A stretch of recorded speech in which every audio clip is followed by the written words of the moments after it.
Olá, está no ar mais um Ver TV, um programa para quem gosta de televisão.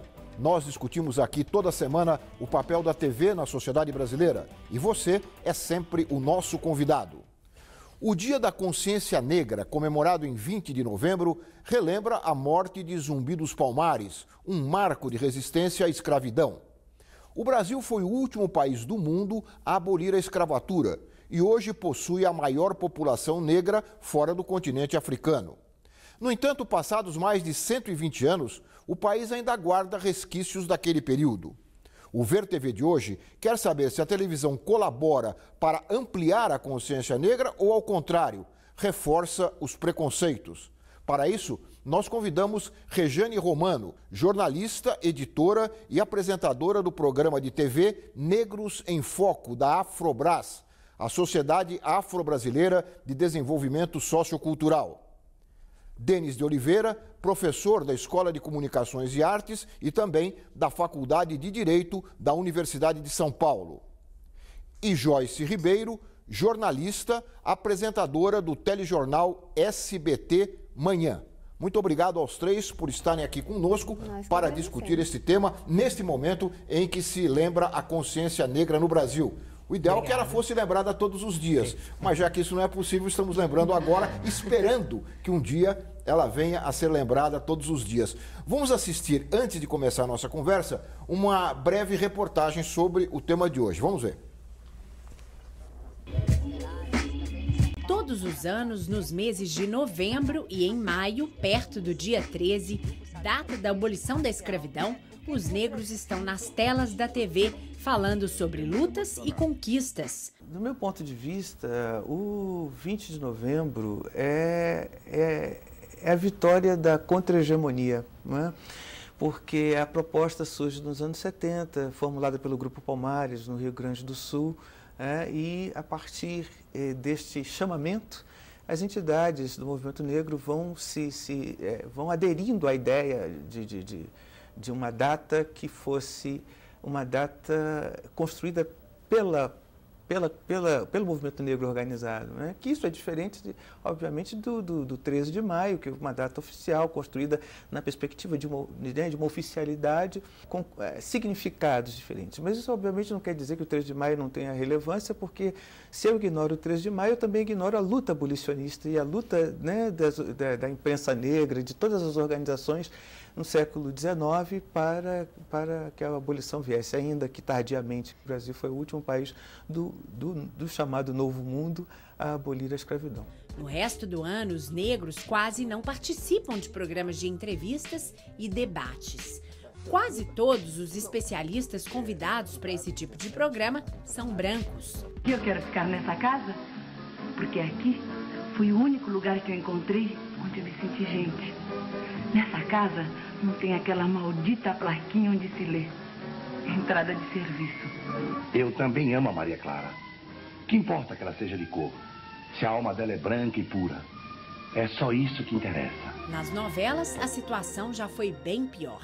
Houve um tempo em que os atores brancos pintavam o rosto e as mãos para interpretarem personagens negros.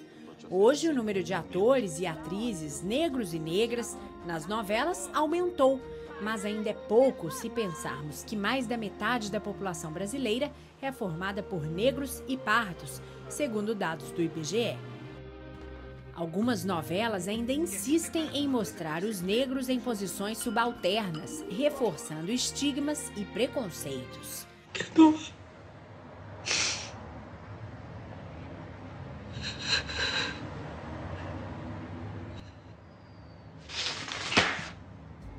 Na propaganda, o negro tem tido uma presença um pouco maior, revelando uma participação crescente também no mercado consumidor.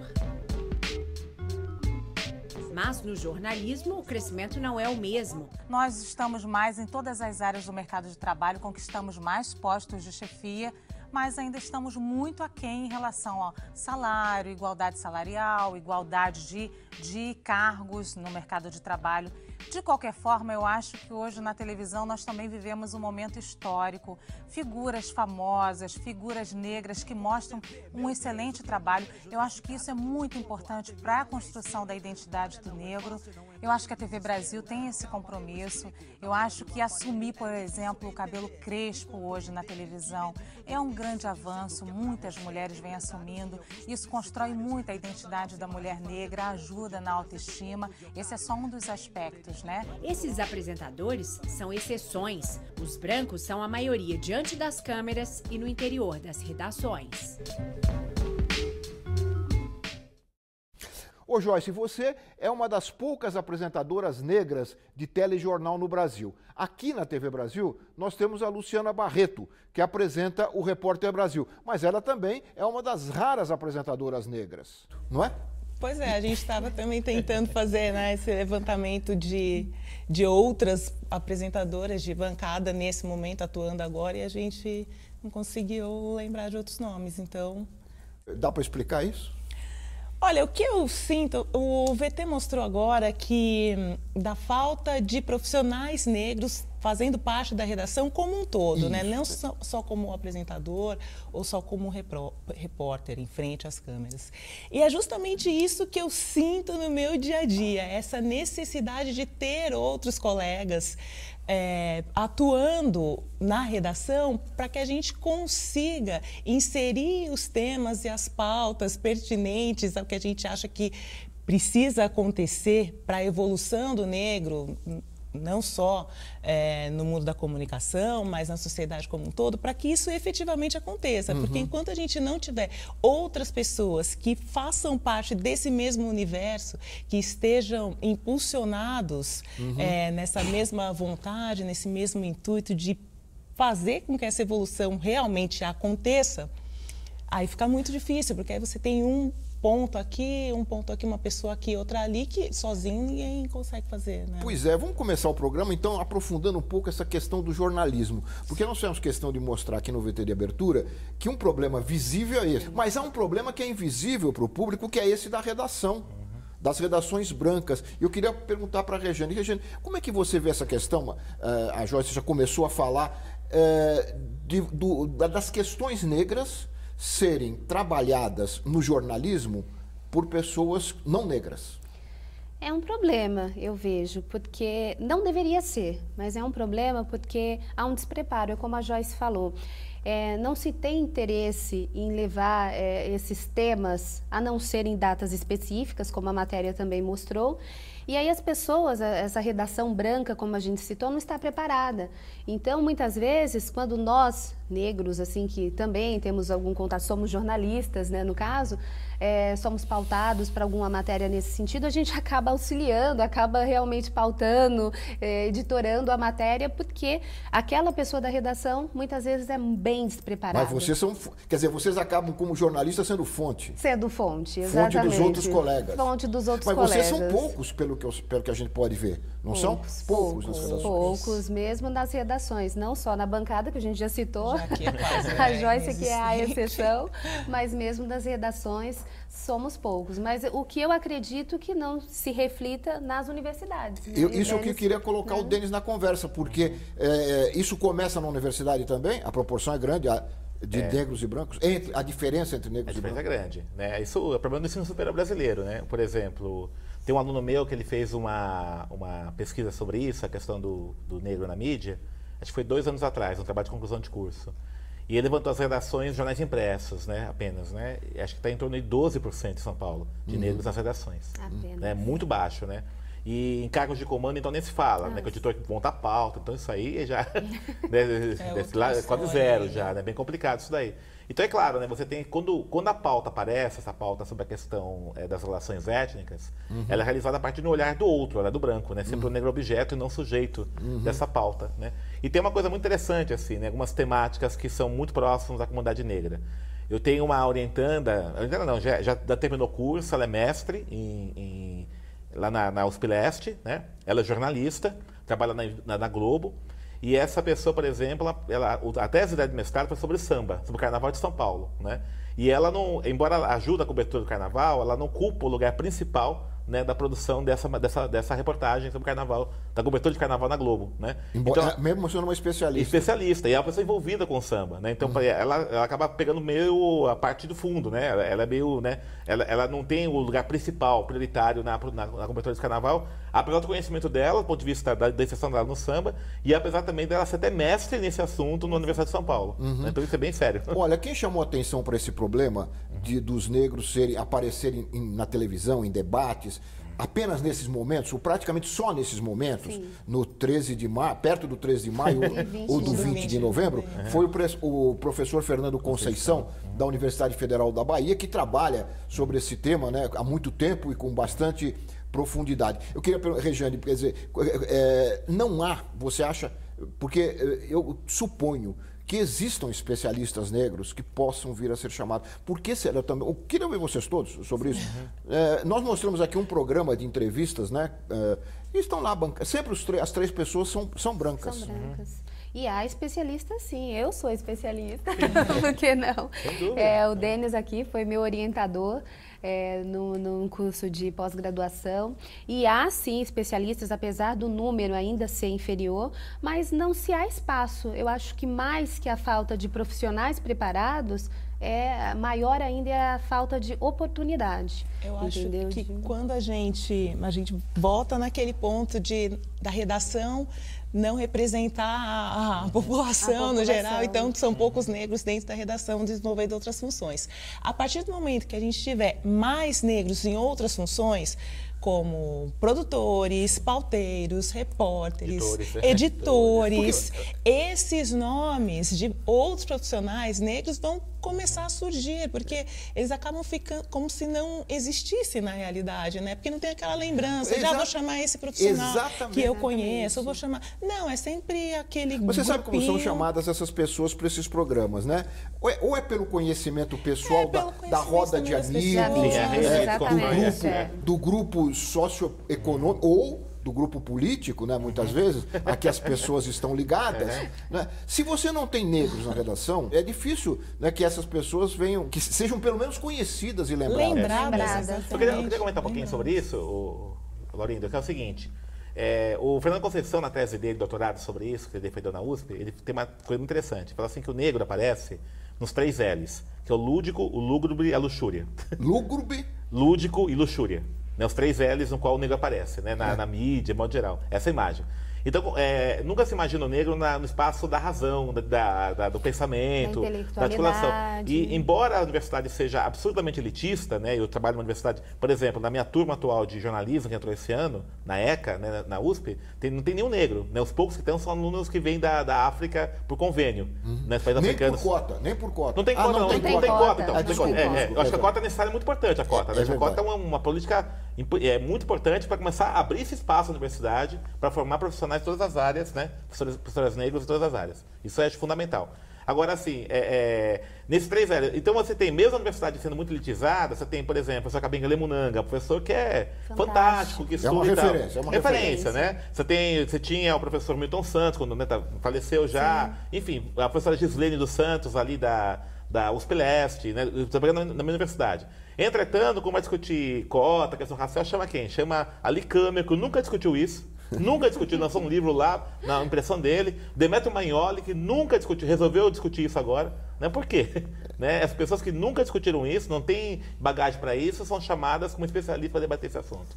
E faltam, quer dizer, só para fechar um pouco esse tema, não faltam especialistas, né? Vocês não faltam. São poucos, mas existem. É claro que a gente gostaria que esse número fosse bem maior e existe essa necessidade de formação de profissionais qualificados e o trabalho para que isso aconteça é constante. Ainda não está a gente ainda não tem um número que deixe feliz, mas eles já existem e não são lembrados. Exatamente. Mas essa questão do espaço interfere até nisso. Por quê?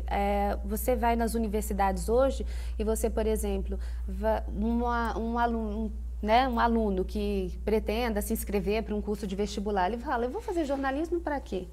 Por exemplo, que oportunidade que eu vou ter? Nas redações é difícil entrar. Sendo negro, então, complicado. Eu não vou conseguir, então para quê? Ele acaba fazendo outros cursos, se especializando em outras questões até mesmo, que ele sabe que ele vai ter uma oportunidade maior no mercado de trabalho. O programa que você produz e apresenta está ligado à Universidade Zumbi dos Palmares. Sim. E lá há uma formação de pessoas negras que estão se especializando em várias áreas do conhecimento. Várias áreas, exatamente. Tem inclusive o curso de publicidade, eu falo isso por conhecimento mesmo. Quando se trabalha um vestibular dentro da Faculdade Zumbi dos Palmares, um dos cursos que se tem mais dificuldade em atrair alunos é o curso de publicidade. E a questão colocada por eles mesmo é essa, que assim, eu vou fazer publicidade, mas que espaço que eu vou ter? Enquanto se eu fizer direito, se eu fizer administração, acaba sendo mais fácil para que eu consiga uma vaga no mercado de trabalho, que eu consiga realmente reverter todo esse investimento da minha família em estudo, em tudo isso, em realmente algo que vai valer a pena, entendeu? Só para fechar esse bloco e completar, eu queria ouvir da Joyce. Foi difícil você entrar no mercado de trabalho? Eu acredito que o que me facilitou a entrada, o ingresso no mercado de trabalho foi ter, desde o primeiro emprego, da minha primeira oportunidade de atuação no jornalismo, ter começado em televisão. Então, isso fez com que as coisas fossem acontecendo e eu fosse de um trabalho a outro até fazer o que eu faço hoje. Mas foi um caminho atípico, né, da massa, dos estudantes que conseguem se formar em jornalismo e procuram oportunidades. Então, de uma oportunidade de estágio, né, rara, difícil de se conseguir, eu consegui encaminhar a minha carreira para a área de televisão, que era aquilo que eu queria. Não foi fácil. Eu imagino. Não foi fácil. Eu contei com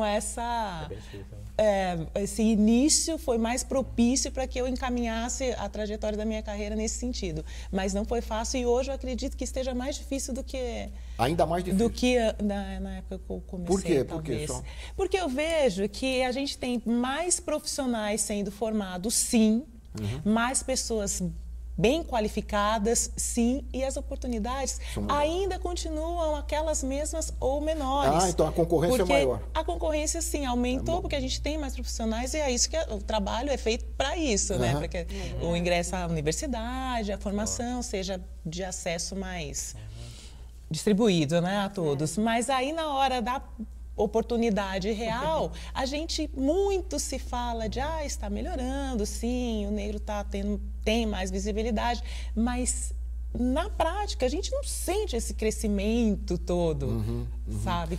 Eu tenho uma visão otimista aí de que os espaços aos poucos estão sim se abrindo, mas não dessa forma que supra, né, toda a demanda que vem chegando e que, se Deus quiser, será cada vez maior, né? Joyce, eu vou fazer um rápido intervalo. Nós voltamos em seguida com o Ver TV, que conversa hoje aqui com os nossos convidados sobre a presença do negro na televisão brasileira. Nós voltamos já.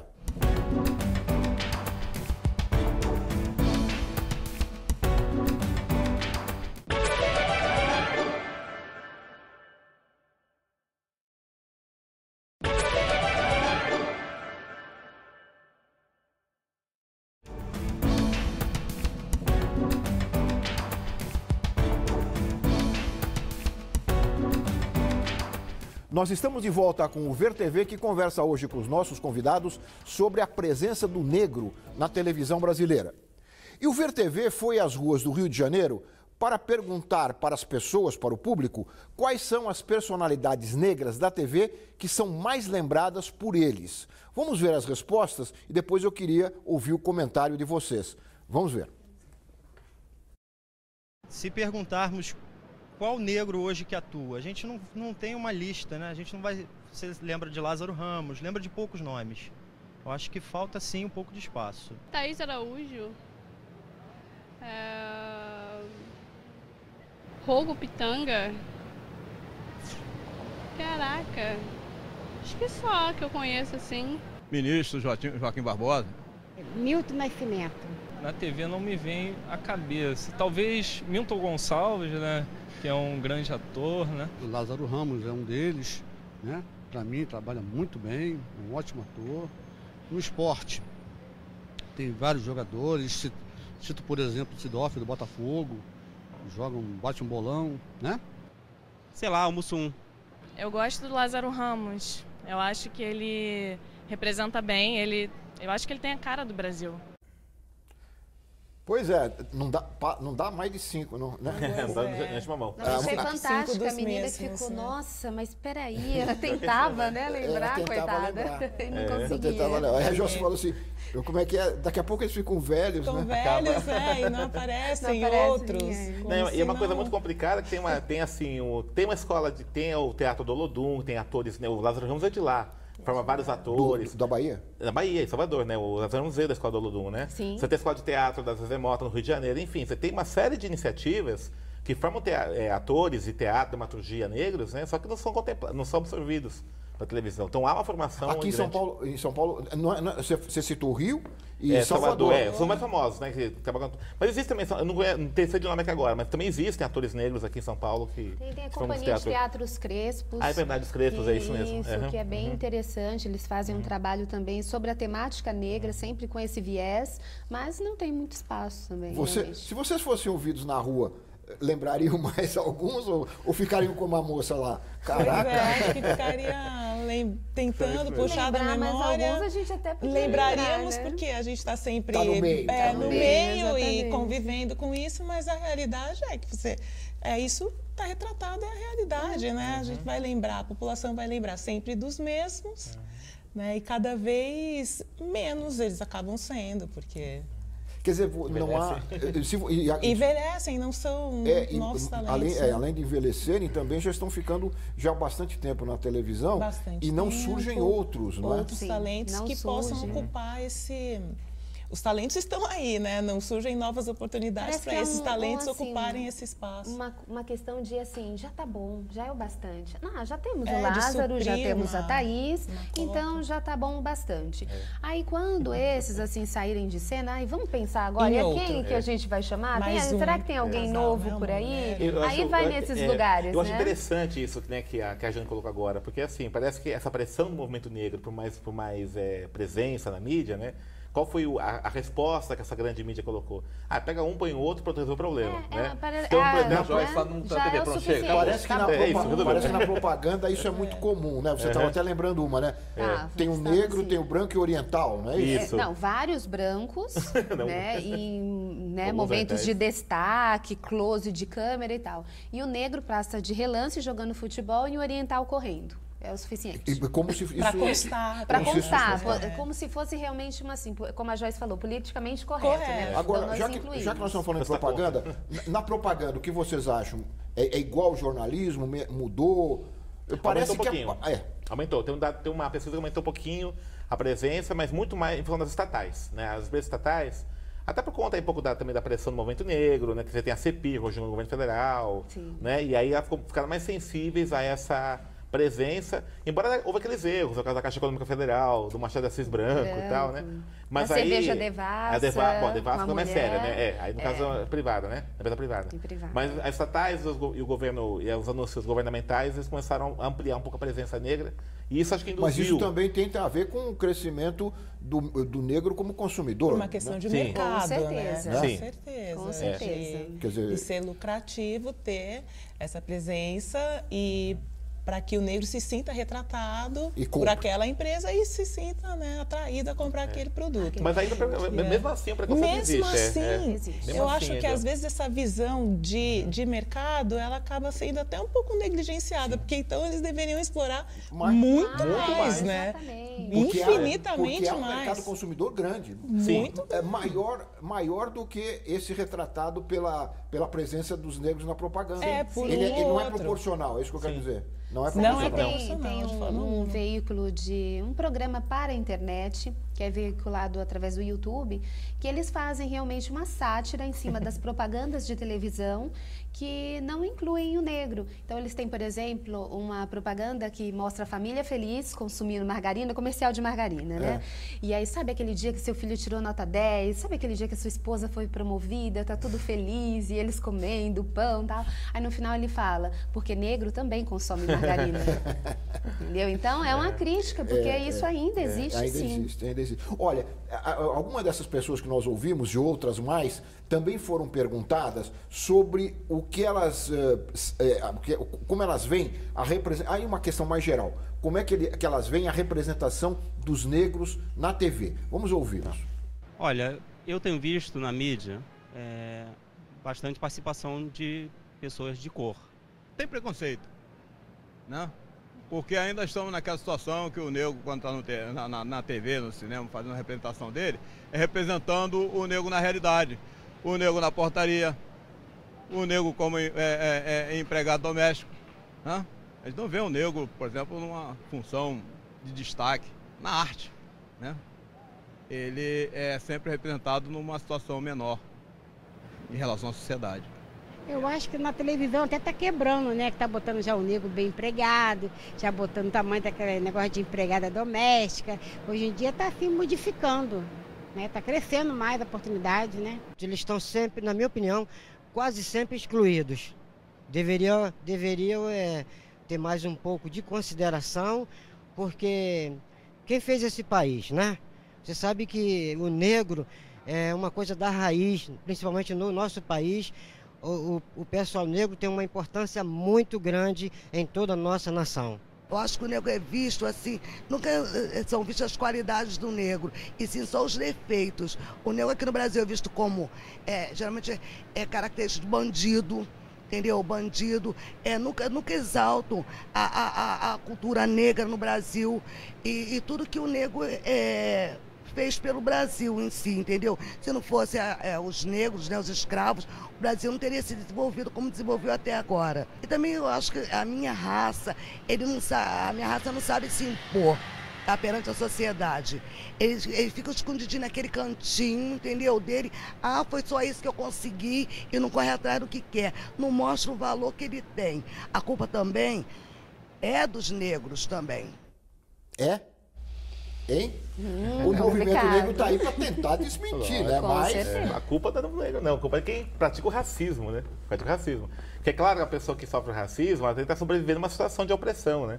E é evidente que todo esse bombardeio ideológico, de imagético que existe, né, da televisão, acaba fazendo a pessoa ter um pouco uma visão até estereotipada da coisa, né? Mas não é culpa dele, não foi mas eu acho que não. Eu gostaria de ouvi-los também sobre isso. Quer dizer, o movimento negro cresceu muito. E não só cresceu, mas tem obtido respostas, não tem? Sim. Do poder público, da sociedade. Sim. Acho que vocês podem até dar alguns exemplos. O Estatuto da Igualdade Racial foi aprovado, a Lei 10.639, né? O problema que nós temos assim no movimento negro, no Brasil, né, muito negro, né?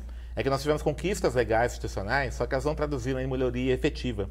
Porque acontece, né? Os aparelhos institucionais eles também são permeados pelo racismo. Então, a Lei 10.639, que obriga o estudo de história da África nas escolas, né? Está obrigatório, é uma lei que foi sancionada pelo governo Lula, em 2003. 10 anos já. Né? O que acontece? Chega na escola, o diretor da escola diz que não é importante aquilo, não põe. Né? Embora seja obrigado. Sim, embora seja obrigado. Seja uma lei, exatamente. Determina. Então, aí é um problema, né? Inclusive, a gente até discute isso no campo da educação, que até na universidade é obrigatório, porque você tem que formar profissionais com essa visão. Né? A USP, por exemplo, a USP, né, que é a maior universidade da América Latina, não tem nenhuma disciplina que trata essa temática no curso de pedagogia. Não tem. E se é um assunto tratado com pouca importância dessa forma, o conteúdo é passado também daquele jeito, né? É passado. É jogado de qualquer forma, cheio de erros, cheio de equívoco, em vez de ajudar, piora. Mas nós não falamos ainda, e alguns entrevistados falaram, e a gente falou no VT de abertura, da dramaturgia, né, da telenovela. Mudou, quer dizer, mudou aquilo que a gente mostrou, né? No início, até os brancos se pintavam de negro. Mas mudou, nós já falamos também da presença de alguns atores negros. Agora, os personagens mudaram? Olha, mudaram muito pouquíssimos. Eu recentemente entrevistei uma grande atriz brasileira chamada Iléa Ferraz. Ela fez grandes papéis como escrava e tudo mais. E recentemente ela apareceu na novela da Globo, Amor à Vida, como uma juíza. Só que foi uma participação, foram 2 dias, foi o que ela falou. Eu, como atriz, tenho que estar preparada para exercer todos os papéis, seja da escrava, seja da juíza, o que for. Mas o espaço ainda é muito pouco, então por isso as pessoas lembram sempre dos mesmos. Então, quando aparece uma Iléia Ferraz, recentemente também, a Isabel Filardes fez um papel numa outra novela que também foi uma participação como uma advogada, mas essas são exceções. Se a gente for tentar buscar na memória também, quantos que a gente vai lembrar, né? Que fazem os papéis assim de, aí né? Fica essa sensação de que muito se discute, a discussão é sempre pertinente, mas a prática, a realidade, o dia a dia ainda caminha num processo de mudança muito lento. É claro que a gente tem que comemorar cada passo, cada progresso que é conseguido com muita dificuldade, muito trabalho, que ainda é uma batalha diária. Mas a discussão deste crescimento, a discussão sobre esse crescimento acaba se sobressaindo com a realidade do que tem acontecido de benefício para a população negra. Eu queria, nós falamos também no VT de abertura, esses papéis subalternos. Claro que hoje não são tão gritantes como, mas ainda existem, né? Ainda existem. E também em cenas de época, né? Os escravos apanhando. Isso não tem um problema com relação à autoestima da criança negra? Né? Como é que ela se vê? Não sei se vocês têm algum exemplo, alguma reflexão sobre isso. Com certeza. Eu lembro que quando houve aquela novela Próxima Vítima, foi a primeira novela que teve um núcleo negro de sucesso. Tinha o Rocco Pitanga, tinha a Camila Pitanga, ele era Isabel Filardes, eles eram ricos e tal. Se pensou muito assim, nossa, agora vai mudar, né? Agora conseguimos, né? E não é o que acontece sempre, foi um momento só. Foi um momento só, e nós temos esses casos isolados. Não, e assim, eles eram ricos, é um tema muito complicado, assim, porque partiu de um golpe. Exatamente, detalhe. Isso o dinheiro veio porque uma coisa ilícita, não é que uma pessoa conseguiu. Porque isso é interessante também, com né? certeza. Como é que constrói essa trama, Como é que constrói essa trama. Ele ganhou porque partiu de um golpe e ganhou uma grana ilícita, é por isso. Exatamente. Eu acho que se a gente pensar que a televisão tem que ser um retrato da nossa sociedade, e a nossa sociedade é diversa, por o Brasil principalmente, né, diverso por natureza, em todos os seus mais variados sentidos, a gente consegue visualizar mais o tamanho do buraco que ainda existe. Né, para ser tudo que ainda precisa mudar, porque se a gente tem que retratar a nossa sociedade, a gente mostra uma TV que europeia praticamente. Exatamente, é uma TV europeia. Alguém já disse que há mais negros na TV dinamarquesa do que na brasileira. Exatamente, a proporção. Quem que fala isso? O Gelzito, a tese dele, que o Brasil, se pegar só pra televisão, parece que um país nórdico. Estética ariana. Agora, tem um caso agora atual, né, do rapaz que vai ter que cortar o cabelo. Como é que é essa história? É uma criança, na verdade. Criança, isso que é complicado. Você até perguntou sobre como reflete isso na criança, na autoestima. E é bem o caso dessa novela agora, né? É a novela Amor à Vida, o Valcir Carrasco, que é o autor, tem um casal de homossexuais brancos que adotam um menino negro. E após a adoção, o comentário que surgiu, a polêmica foi em cima disso, é porque o autor mandou que o menino raspasse o cabelo, que é um cabelo black. Então, se cria toda uma discussão em cima disso. Mandou raspar o cabelo por quê? Porque as pessoas estavam criticando, não estavam gostando dessa imagem? Não, pelo contrário. Críticas ele recebeu agora, não foi deles. Ele alegou assim, que ele falou que o pessoal reclamou, né? E alegou que uma pessoa de família de classe média alta nunca aceitaria uma criança com um cabelo daquele jeito, né? Sendo que o próprio o ator, né? O Marcelo Antoni, ele adotou duas crianças negras, né? E a criança negra usa cabelo, black e tudo isso, né? Eu acho que assim, tem uma coisa muito doida, assim, né? São posições pré-concebidas, né, desse pessoal que decide, que acha assim, não, o negro não vende, não dá audiência, né? Isso é fora da realidade. Por exemplo, existe algum estudo que o jornal do SBT reduziu a audiência depois que a Joyce entrou? Não tem. Com certeza aumentou. Com certeza aumentou. Que o Heraldo Pereira reduziu? Não, né? O Heraldo já não digo, mas com a Joyce com certeza.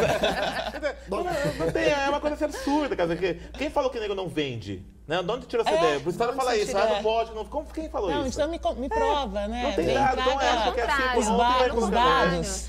Tem o Instituto Data Popular, que faz várias pesquisas nesse sentido, Mostra e que ele mostra que não tem essa história de o negro não vende porque o negro aparece numa propaganda ou numa novela, o que for, aquela novela cai, tem um desnível. Olha, eu vou ter que fazer mais um rápido intervalo e nós voltamos daqui a pouquinho conversando aqui com os nossos convidados sobre a presença do negro na televisão brasileira. Nós voltamos já.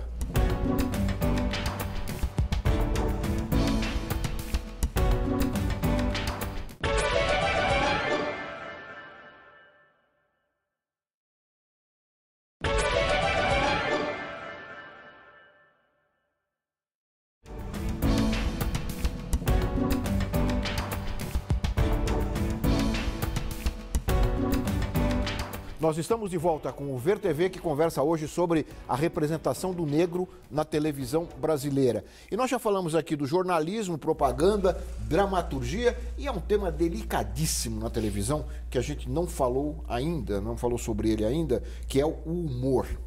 Né? Os limites, né? O fio da navalha entre o humor que não ridiculariza, né? O humor que faz rir respeitando. Não é fácil, né? E o negro acaba sendo personagem, né, Rosane? Com certeza. Personagem estereotipado, que seja bem claro. Né? Nós atualmente temos um personagem no programa Zorra Total, da TV Globo, que é como a senhora de um dos VTs que nós assistimos falou, que mostra a imagem do negro como mau caráter, né? Tudo isso. Porque é um personagem que é pedinte.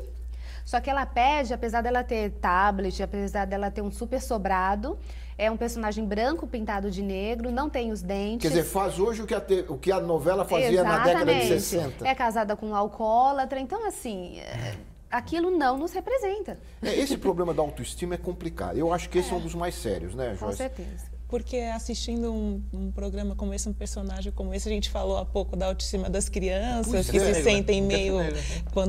Quando estão tendo uma aula com um profissional não tão preparado para abordar o tema da cultura africana, já se sente um pouco retraído porque acaba recebendo várias ideias equivocadas. Imagine vendo um personagem desse, né? Exatamente. Aí a autoestima é completamente comprometida. E o Denis lembrava no intervalo uma situação no CQC, que não é bem humorismo, é aquela mistura enfim. Jornalismo, né?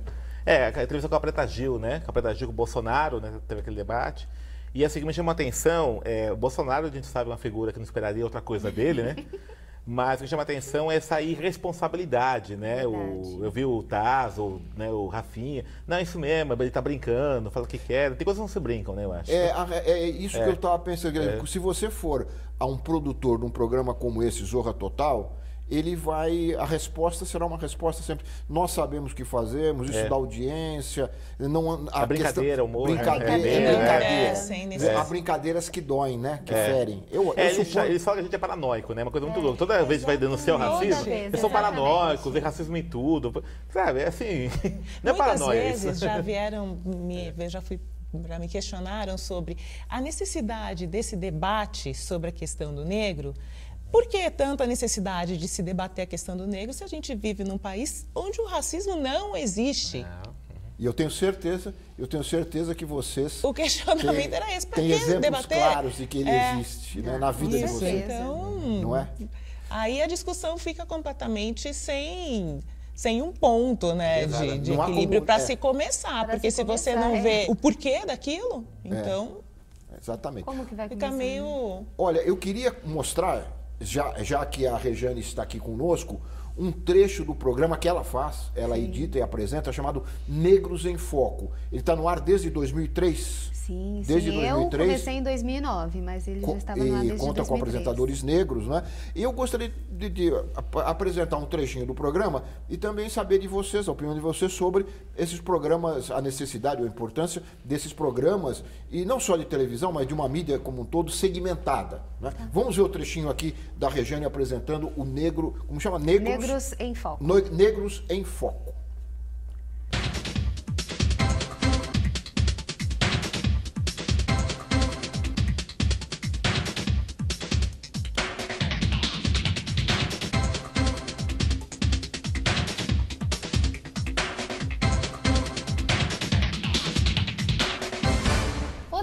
Estamos começando o programa Negros em Foco, uma realização da Afrobras, Sociedade Afro-Brasileira de Desenvolvimento Sociocultural, e da Faculdade Zumbi dos Palmares.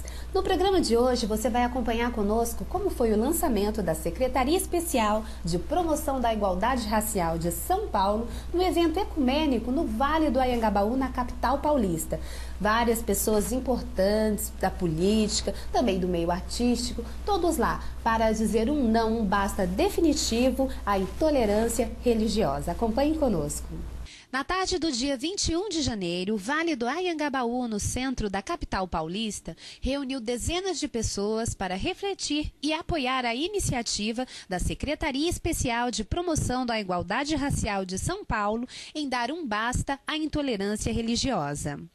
Com a presença de representantes de diferentes crenças e religiões, o secretário da CEPIR Municipal, Netinho de Paula, o prefeito de São Paulo, Fernando Haddad, a ministra da Igualdade Racial, Luísa Bairros, a deputada estadual Leci Brandão, além de representantes de órgãos públicos estaduais e privados, a cerimônia que marcou as reflexões do dia 21 de janeiro, dia de combate à intolerância religiosa, instituído pelo presidente Luiz Inácio Lula da Silva, foi a primeira medida adotada pela Secretaria Municipal, criada no governo Haddad, e criou expectativas positivas nos convidados presentes.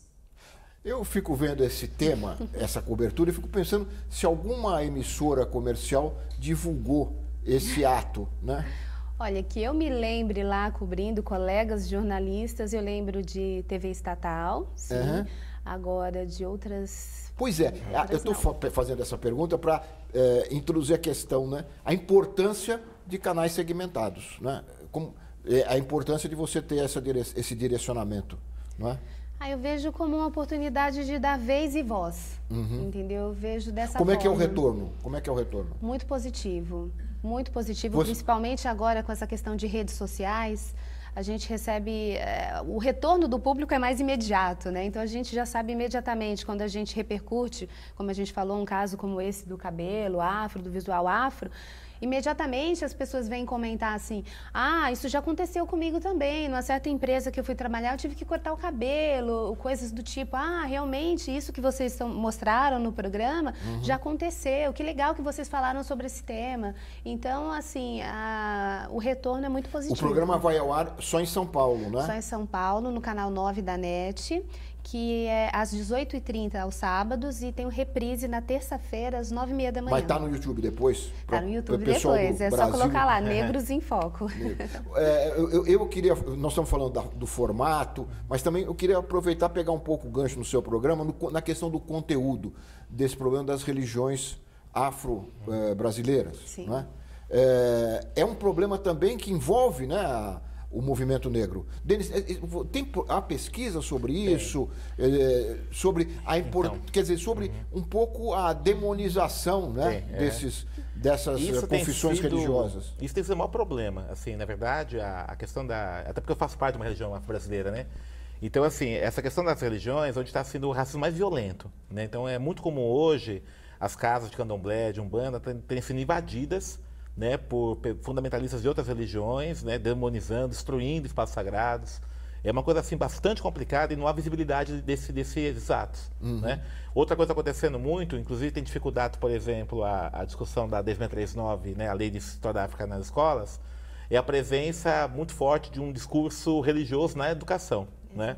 Que isso é um desrespeito à norma do Estado laico, né? O Estado é laico, né? Então você não pode ter um discurso religioso no espaço escolar. O espaço escolar é espaço de todas as religiões e todos têm direito de professar sua religião. Então é muito sério isso. E é uma pena, né, que é importante que as mídias, né, como, né, o Negros em Foco, outros programas escutam isso.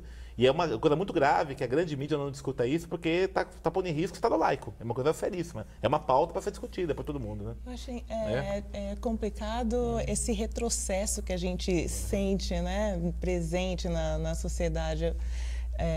agressão a religiões antigas. Parece que a gente está falando de uma época remota, né? Mas acontece agora. O mercado que negligencia um certo público em detrimento ao ganho financeiro, né? Quer dizer, eu prefiro não ganhar do que expor meu produto para a diversidade da população brasileira. Então é um retrocesso na mentalidade que não é pertinente, né, com a modernidade do mundo atual. A gente não tem espaço para isso mais. Agora, Denis, você estava falando nas escolas, quer dizer, não é só se divulgar uma outra confissão religiosa, é atacar as rivais. As rivais, Há casos, por exemplo, assim, você tem casos assim de alguns professores que têm projetos interessantes, né? De recontar a história da África, recontar a história dos afro-brasileiros e tal. E é evidente que a contribuição religiosa dos afro-brasileiros, ela entra, mas não como profissão religiosa, apenas como contar a história. E aí você tem, assim, reações com base em fundamentamentos religiosos. Não vou entrar nisso porque isso é uma discussão do diabo, já vi isso. Mas teve recentemente uma diretora de uma, não me lembro o nome da escola, nada disso, mas ela recusou. Ela quis implementar dentro da escola dela, da unidade de ensino dela, e um grupo de professores se recusou, fez uma reunião mesmo. Se recusou a dar essa matéria? Dar essa matéria. Um projeto que ela tinha na pesquisa. Tudo, ela tinha um projeto, sabe? E os professores se recusaram porque falaram que não iam trabalhar com essa questão dessas religiões demoníacas. Agora, a televisão, voltando ao nosso tema, também me parece que ajuda a contribuir um pouco, né, com isso, né? Com a divulgação de religiões que não dialogam, né, com essas outras, ao contrário, até são bastante hostis, né? Você tem há problemas, há questões até na justiça, né? Do movimento negro, no movimento negro protestando, né? E levando para a justiça programas que atacam as religiões afro. Tem uma coisa assim que tem que lembrar sempre, a TV é concessão pública, né? Acho que isso é uma coisa que tem que se lembrar sempre, a televisão é concessão pública. Então o dono da concessão, ele não pode achar que pode fazer o que ele quer, falar o que ele quer. Tá? Ele tem uma responsabilidade social. Né? Porque, na verdade, aquilo é uma concessão da sociedade. E aí tem que seguir as normas do Estado laico, da diversidade, tudo isso. Né? O que eu fico extremamente assim, chocado é essa prepotência dos proprietários de emissão de televisão, dos donos. Não, posso dizer que não é seu, aquilo é concessão. Né? Como assim, né? E tem que estar sujeito a crítica, sim, está correto, tem que fazer isso mesmo. Claro. Eu queria ouvir um pouquinho de vocês, um pouco sobre as perspectivas, né, desse movimento e dessa quase que disputa por hegemonia na sociedade brasileira, onde os negros ainda têm um espaço bastante restrito. E nós vimos aqui, durante todo o programa, as dificuldades na televisão. Está aí, né, a Joyce apresentando um programa, sendo uma âncora, né, abrindo um caminho e mostrando que isso é possível. Né? Eu tenho uma visão hoje, sempre tive, né, muito otimista e cada dia mais realista do nosso papel na sociedade, do meu papel como mulher negra na sociedade, tentando cavar espaços para outras pessoas também. Claro, eu vejo a evolução desse caminho, vejo coisas boas acontecendo, sim, mas cada vez mais a gente nota, a gente percebe e tenta passar para as pessoas aquilo que ainda tem que ser feito, porque ainda tem muita coisa a ser feita. Então, tendo essa dose daquilo que já conseguimos, com aquilo que temos ainda que conquistar, que impulsiona o trabalho da gente para frente. Denis, no caso da formação, como você vê a presença das cotas? Elas ampliaram, sem dúvida alguma, né, a presença dos negros na universidade. Sim. Mas e daí para o mercado de trabalho? Então, aí está, né? Nova etapa, né? Acho que aí tem a formação. Acho que além das cotas, acho que os currículos, os cursos de comunicação tem que inserir a temática das discussões das nações étnicas, né? Porque, veja, a gente fala da educação, da escola, mas uma criança passa hoje 5 horas e meia por dia na televisão, segundo dados do Instituto Alana. Então, a televisão é uma educadora hoje, né? Então, quem vai trabalhar nessa área tem que ter essa noção. Eu acho que isso tem que estar presente nos conteúdos curriculares, né, dos cursos, que infelizmente, nas últimas discussões, não estão vendo muito isso, né? Então, isso é uma coisa que tem que ser levada em consideração.